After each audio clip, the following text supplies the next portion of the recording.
Terima kasih atas kesempatannya. Saya Dewi Eka Tendiani dengan NIM 2019-310469. Di sini saya akan menjelaskan tentang tipe persaingan atau kompetisi dalam bisnis. 1. Persaingan generik. Persaingan ini lebih berfokus pada target pasar dan beberapa perusahaan yang menjual produk dengan konsumen yang sama akan menimbulkan persaingan generik. 2. Persaingan bentuk. Persaingan bentuk terjadi ketika suatu perusahaan memproduksi barang yang ternyata memiliki kemiripan dengan barang yang diproduksi perusahaan lain. 3. Persaingan industri. Persaingan ini terjadi pada saat perusahaan memproduksi produk yang memiliki kelas produk sama. 4. Persaingan merek. Persaingan ini terjadi ketika antar perusahaan memproduksi barang yang sama namun memiliki perbedaan pada mereknya. Menilai pesaing. 1. Bauran tujuan. Profit saat ini, pertumbuhan pangsa pasar, arus kas, kepemimpinan teknologi, kepemimpinan jasa. 2. Strategi pesaing. Kelompok strategis yaitu kelompok perusahaan di dalam industri yang mengikuti strategi yang sama atau mirip. Perusahaan harus melihat keseluruhan dimensi dan memahami masing-masing pesaing menghantarkan nilai kepada pelanggannya. 3. Menilai pesaing melalui kekuatan dan kelemahan pesaing seperti pengumpulan data tentang tujuan pesaing, kinerja, pengalaman pribadi, berita dari mulut ke mulut.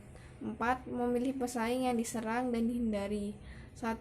Pesaing kuat atau lemah. Untuk menilai kekuatan dan kelemahan pesaing dengan analisis nilai pelanggan. 2. Pesaing dekat atau jauh. Pesaing dekat adalah yang paling mirip dengan perusahaan. 3. Pesaing baik atau buruk. Assalamualaikum warahmatullahi wabarakatuh. Terima kasih atas kesempatannya. Perkenalkan, nama saya Nur Rohmah dengan NIM 2019-310442. Di sini saya akan melanjutkan presentasi dari teman saya, yaitu memilih pesaing untuk diserang dan dihindari. Yang pertama yaitu mengidentifikasi atribut utama yang dihargai oleh pelanggan. Yang kedua yaitu menilai tingkat kepentingan kuantitatif dan atribut-atribut yang berbeda. Yang ketiga yaitu menilai kinerja perusahaan pesaing dalam nilai pelanggan yang berbeda dibandingkan dengan tingkat kepentingan mereka yang telah ditetapkan. Yang keempat yaitu memantau nilai pelanggan dari waktu ke waktu. Selanjutnya, merancang sistem intelijen kompetitif. Yang pertama yaitu sistem intelijen bersaing. Pertama-tama menetapkan jenis informasi bersaing yang vital dan sumber terbaik dan informasi ini. Yang kedua, mengumpulkan informasi dari lapangan seperti tenaga penjual, saluran distribusi, pemasok, perusahaan riset pasar, asosiasi perdagangan, dan dari data yang diterbitkan seperti dari pemerintah, pidato, atau artikel. Terima kasih. Wassalamualaikum warahmatullahi wabarakatuh. Assalamualaikum warahmatullahi wabarakatuh. Sebelumnya, terima kasih atas kesempatannya. Perkenalkan, nama saya Tri Nur Sama, NIM saya 2019-310441. Baik, di sini saya akan menjelaskan tentang strategi bersaing. Apa sih strategi bersaing? Strategi bersaing adalah strategi untuk melawan pesaing dengan menunjukkan keunggulannya. Lalu strategi bersaing itu dibagi menjadi dua, yaitu strategi kompetitif dasar dan pendekatan pemasaran. Baik, di sini saya akan menjelaskan satu persatu. Mulai dari strategi kompetitif dasar. Strategi kompetitif dasar adalah pencapaian posisi kompetitif yang diidamkan dalam suatu industri, tempat di mana industri itu berbeda. Lalu tujuan dari strategi kompetitif itu apa sih? Tujuan dari strategi kompetitif itu adalah menciptakan keuntungan dan posisi yang mendukung dalam melawan dan menentukan persaingan di industri. Lalu yang kedua adalah pendekatan pasar. Pendekatan pasar adalah cara perusahaan berurusan dengan pemasaran. Misalkan dalam pendekatan pemasaran tradisional. Kegiatan pemasaran tradisional itu biasanya melibatkan periklanan, publisitas, penjualan, dan distribusi. Lalu Sementara pendekatan non-tradisional itu dapat melibatkan semua saluran online.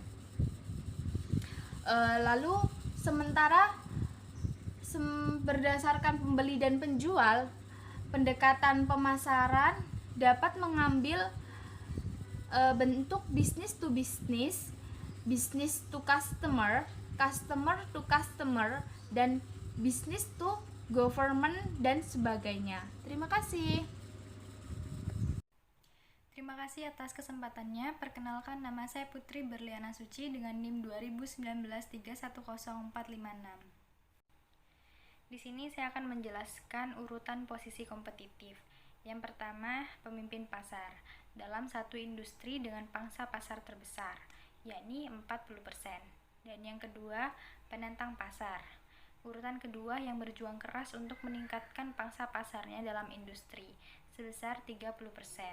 Yang ketiga, pengikut pasar, ingin mempertahankan pangsanya dalam sebuah industri tanpa mengguncang pasar sebesar 20%. Dan yang terakhir, yakni penceruk pasar, melayani segmen kecil yang ditunggalkan atau diabaikan oleh perusahaan lain dalam industri, sebesar 10%. Selanjutnya, saya akan menjelaskan tentang strategi pemimpin pasar. Yang pertama, memperluas keseluruhan pasar dengan cara pemakai baru, pengguna baru, dan penambahan penggunaan. Yang kedua, mempertahankan pangsa pasar dengan cara pertahanan posisi, pertahanan rusuk, pertahanan mendahului, pertahanan serangan balik, pertahanan bergerak, dan pertahanan mundur. Terima kasih. Assalamualaikum warahmatullahi wabarakatuh. Terima kasih atas kesempatannya. Saya Nurjihan Ramadan Tibahajai dengan NIM 2019310470. Selanjutnya saya akan menjelaskan tentang penantang pasar. Apa itu penantang pasar? Penantang pasar adalah perusahaan yang berjuang keras untuk meningkatkan pangsa pasarnya dan menggantikan posisi pemimpin pasar. Biasanya mereka adalah perusahaan yang dominan terbesar kedua di pasar. Mereka memiliki sumber daya yang cukup besar untuk secara agresif menentang pemimpin pasar dan melemahkan dominasinya. Selanjutnya saya akan menjelaskan perbedaan antara pemimpin pasar, penantang pasar, dan pengikut pasar. Yang pertama ada pemimpin pasar. Pemimpin pasar itu adalah perusahaan yang memiliki pangsa pasar yang terbesar di industri. Yang kedua ada penantang pasar yang biasanya pemimpin terbesar kedua di pasar.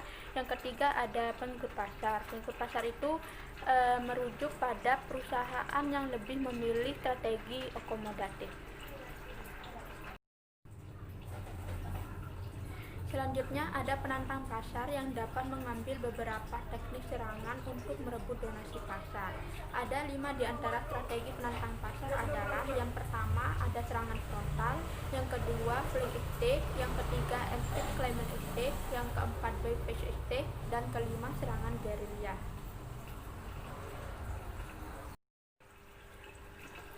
Selanjutnya ada kelebihan dan kelemahan strategi penantang pasar. Penantang pasar akan selalu berusaha untuk memanfaatkan kesalahan para pemimpin dan mengambil posisi alihnya.